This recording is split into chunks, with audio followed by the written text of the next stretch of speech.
Welcome to Sailing Avanti. We are Gerard and Jacqueline, sailing our 41-foot monohull Avanti around the world from Cape Town, South Africa. We are just about to leave Manizales. We've been here for about 4 days, visiting some coffee plantations and a cacao tour. And we're going to Medellin now, our next stop. So we have a bus ride of about 6 hours. The bus is behind me, so it's a nice small bus. Hopefully it's a quick one. It is a direct route.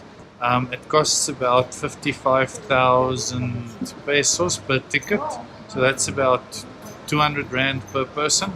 So for a 6-hour bus ride, it's really affordable. So yeah, we hope the bus is good and we're excited to get to Medellin. It's the biggest city we'll visit in Colombia.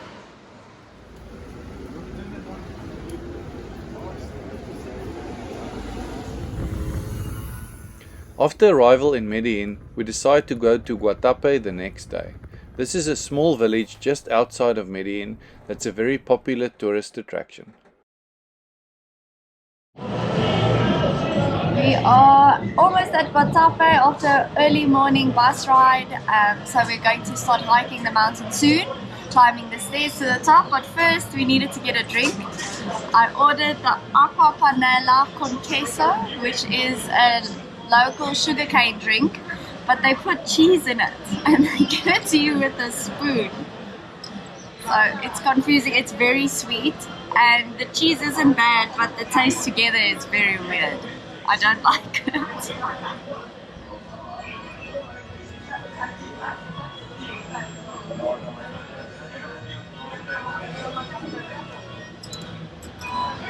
We start the walk up the hill to the famous La Piedra del Peñol rock. If you want to skip this 10-minute walk, you can also take a tuk-tuk or a horse ride.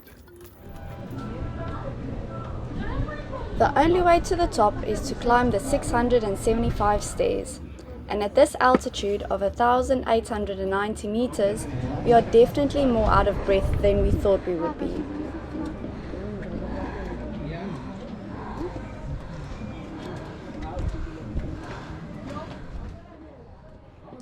The rock was first summited in 1954.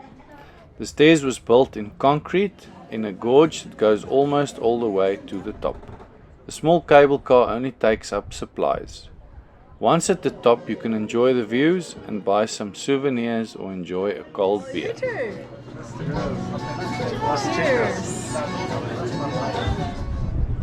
There is a large man-made lake around El Peñol.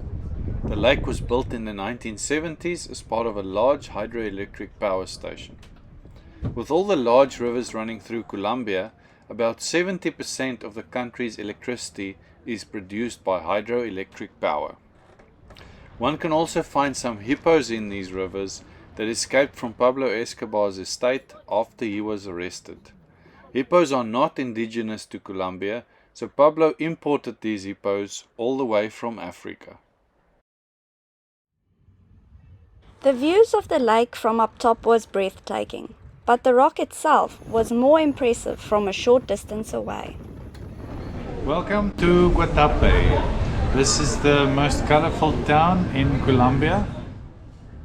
The territories around Gautape was originally inhabited by indigenous groups, and in the 1700s these people were displaced. One of the leaders was named Gautape, and in his honor the town was named after him when it was founded in 1811 by a Spanish don. It was declared a municipality in 1867. Today, the town is filled with restaurants, shops, cafes, and even clubs that come alive at night. The perfect place for a weekend away.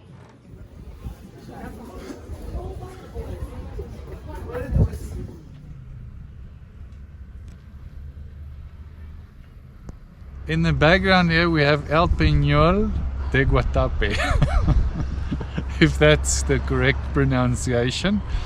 It's a rock that's about 200 meters high above the kind of the surrounding landscape, and they reckon it's 65 million years old. but it was only climbed for the first time in 1954 by 3 guys that used like sticks on the side of the wall. The wall is extremely vertical, so difficult to climb, and they reckon it was left over because it's less fractured than the bedrock that was around it, so the rest of the rock around it eroded away or was washed away by water and rain and whatever. So yeah, it's quite a pretty sight, and we climbed it this morning. So somebody hurt his knee a few days ago, and he can't walk downhill anymore. So even on the rocks today, he was skipping down. It's not sliding. Better come and help. No! Ready? Ah, no! Oh, now his knee's really damaged, Ramon. Oh yeah, check it. It's rusted. After a long day of walking, it was time for a local meal. This is called ajiaco, chicken soup with rice, salad, cream and capers. Today I am tasting craft beer that's brewed in Colombia as well. So we've seen these all over the shops, and this one is called Calypso. So we also have some friends that's in Grenada, South Africans, that's cruising with the Montevideo, and their boat name is Calypso. So this one is especially to encourage Andrew and his family on Calypso to come to Colombia. So yeah, let's see how this one tastes. This is an IPA, like I said, a craft beer. It's got 5.3% alcohol, and it's a 330ml bottle. I'm really excited about this one. I haven't seen too many IPAs. You get a lot of pale ales here, but the IPAs are not that popular, or it seems like. So yeah, trying to see how this one tastes.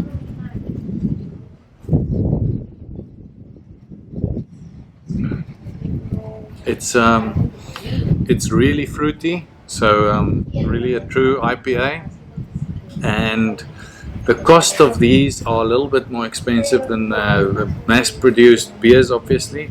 So this one is I think 8,000 Colombian pesos, so not too bad. That's in the shop and not at the bar, but about double the price of the normal beers. So in terms of a rating, I would give this one, for an IPA, an 8 out of 10.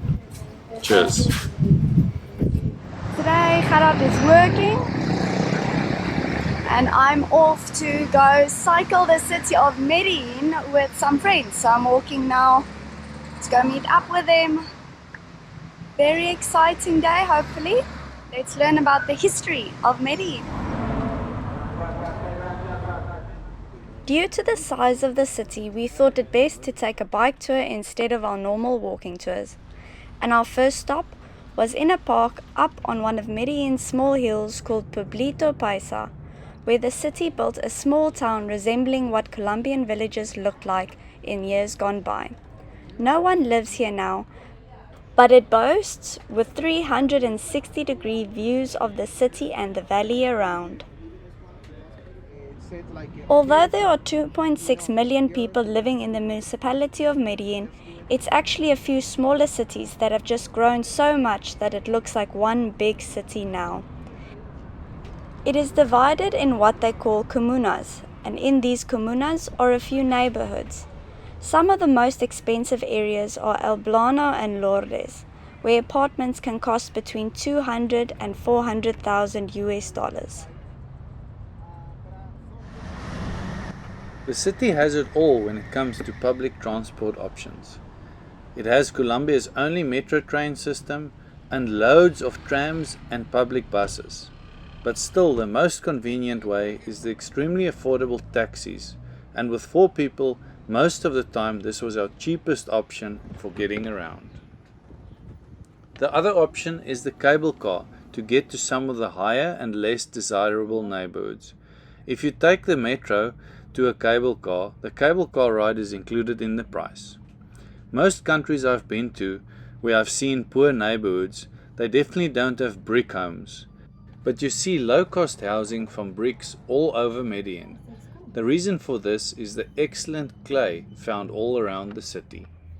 A 30-minute cable car ride takes you to Park Avi, which is a complete contrast to the rest of the city. Jungle all around, quite cool temperatures, and hiking trails to get some mud on your shoes.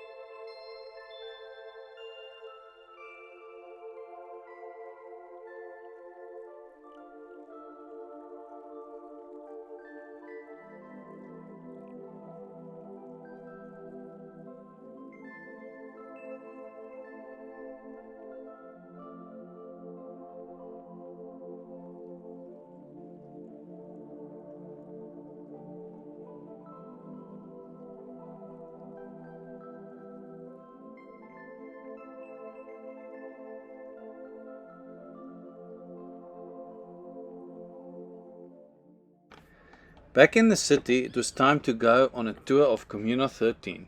At one time, the most dangerous part of the city and the most dangerous neighborhood in the world. This part of the city was in the middle of the drug corridor that the narcos used to traffic drugs, and that's why this part of the city was so much worse than the rest. Numerous gangs ruled this part of the city, but whoever ruled here must have been extremely fit. The steep hill and thousands of stairs took my breath away, and I don't know how most people get their bulk grocery shoppings to their homes.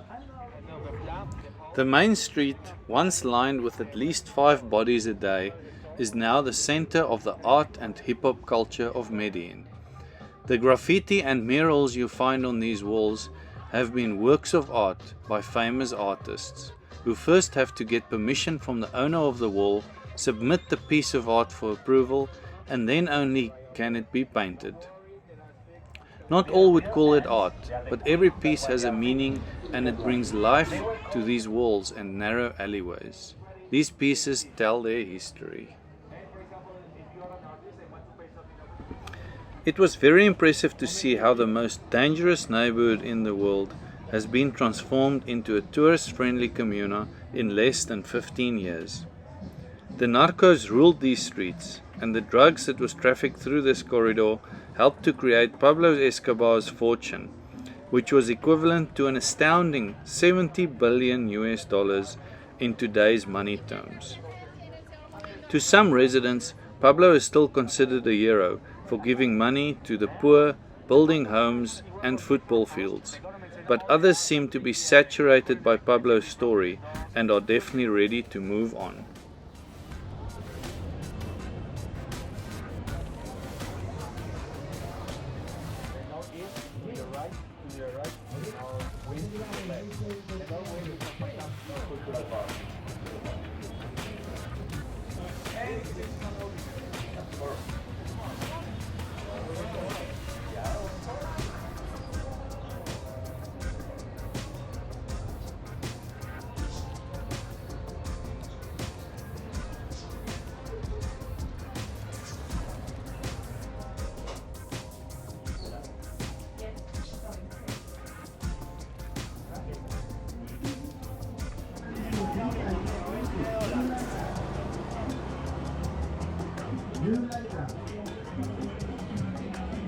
Welcome to my neighborhood.